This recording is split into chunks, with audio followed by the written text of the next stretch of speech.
Chers amis fidèles du Padre Pio, bonjour. Eh bien aujourd'hui nous allons avoir une méditation du Padre Pio sur Notre-Dame. Et il fallait bien le Padre Pio pour parler de la belle manière dont il le fait de la Sainte Vierge. Donc Marie, disciple parfaite de Jésus. Disciple parfaite de Jésus, pourquoi? Eh bien le 1er juillet 1915, le Padre Pio a 28 ans. Vous voyez la maturité avec laquelle il va écrire sur la Sainte Vierge. La maturité et puis la vie proche, intime avec la Vierge que cela montre. Il écrit une lettre au Padre Agostino, qui est un de ses deux directeurs spirituels. Et il écrit cette lettre où il incite tout le monde. C'est pour le futur, c'est pour la postérité, c'est pour l'ensemble des fidèles. Et il incite tout le monde à suivre l'exemple de la Sainte Vierge. Et voici un extrait de sa lettre. Que la Sainte Vierge nous obtienne l'amour de la croix et de la souffrance. Alors là, on est déjà interloqué. Alors il faut avoir l'amour de la croix et de la souffrance, alors que quand nous avons la moindre petite croix, on veut s'en débarrasser. Qu'est-ce que c'est que ça? Qu'est-ce que ça veut dire? La Sainte Vierge, qu'elle nous obtienne l'amour de la croix et de la souffrance. Elle qui a été la première à pratiquer l'Évangile dans toute sa perfection, avant même qu'il ne soit rédigé, et bien sûr. L'Évangile, vous le savez, a été d'abord transmis oralement par les personnes qui se racontaient la vie de notre Seigneur. Et ce n'est qu'après 2, 3 ou 4 générations qu'il a commencé à être rédigé. Elle avait déjà pratiqué tout avant. Le Padre Pio continue, qu'elle nous obtienne de le pratiquer nous aussi, et nous porte à nous tourner immédiatement vers elle. Et ça, c'est dans l'ensemble du recueil de lettres du Padre Pio, tome 1, alinéa 602. En d'autres termes, le Padre Pio attribue 2 pré-excellences à Marie. Excellente, on sait qu'elle l'était. Pré-excellence, c'est-à-dire la première des excellences. Donc, 2 pré-excellences à Marie. 1. Elle est le premier disciple de notre Seigneur Jésus-Christ. Bien sûr, quand tous ont fui, quand tous ont trahi, Saint-Pierre, oui, mais tous les autres avaient fui aussi, eh bien, elle était fidèle. Elle représentait la fidélité. Elle ne représentait pas l'Église. L'Église, c'était le pape, c'est Saint-Pierre, avec les apôtres, les disciples. Mais elle était le premier disciple de notre Seigneur Jésus-Christ. Elle a été la fidèle, celle qui a été fidèle. Elle a vécu à la perfection, c'est le deuxième point, l'enseignement austère de l'Évangile. Austère ne veut pas dire dur, ne veut pas dire sévère, ne veut pas dire janséniste.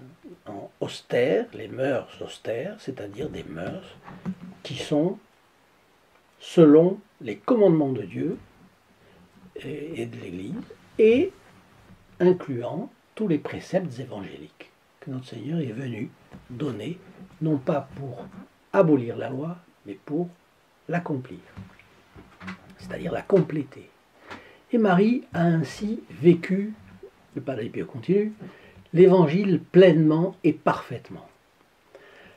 À partir de l'Annonciation jusqu'à sa présence au pied de la croix, sur le calvaire, la foi de Marie a été la vertu fondamentale, constante et héroïque de son existence. Il a fallu qu'elle croie. Toute sa vie, c'est comme ça. D'ailleurs, dès ses fiançailles avec Saint Joseph, elle a fait le vœu de virginité, et voilà que Dieu lui demande de se marier.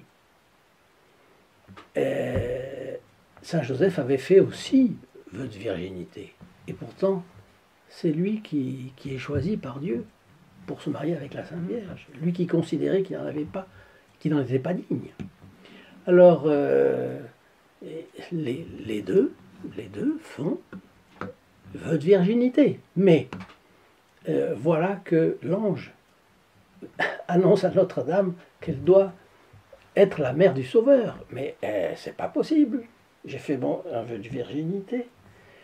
Et donc, à chaque instant de sa vie, elle est confrontée à des situations contradictoires. Et pourtant, elle croit. Elle a toujours cru. Le Saint-Esprit, Dieu te couvre de son ombre, elle ne doute pas.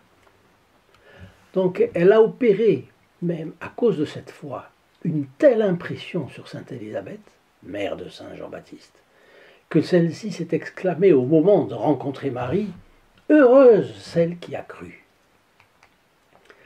Marie était donc parfaite dans la foi. Marie était parfaite dans la charité. Elle a aimé le Fils de Dieu incarné avec l'amour d'une mère. Et avec l'amour d'une mère, elle a coopéré et coopère depuis lors à la régénération et à la formation de tous les fidèles.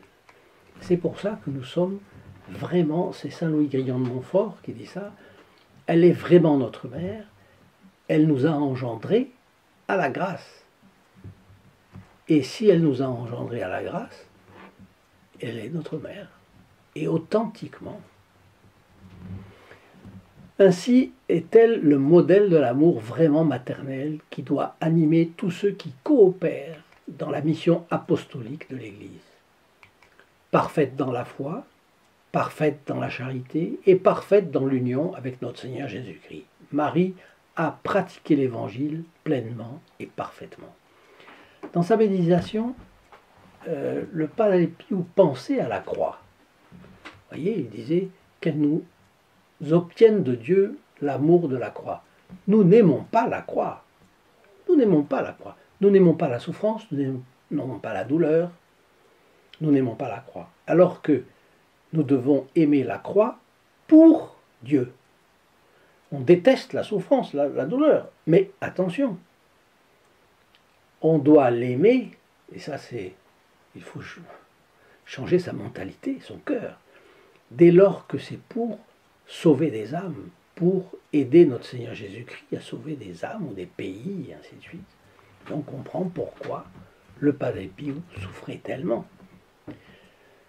Marie a observé tous les préceptes évangéliques dans leur austérité, embrassant la croix de son Fils. Et c'est pourquoi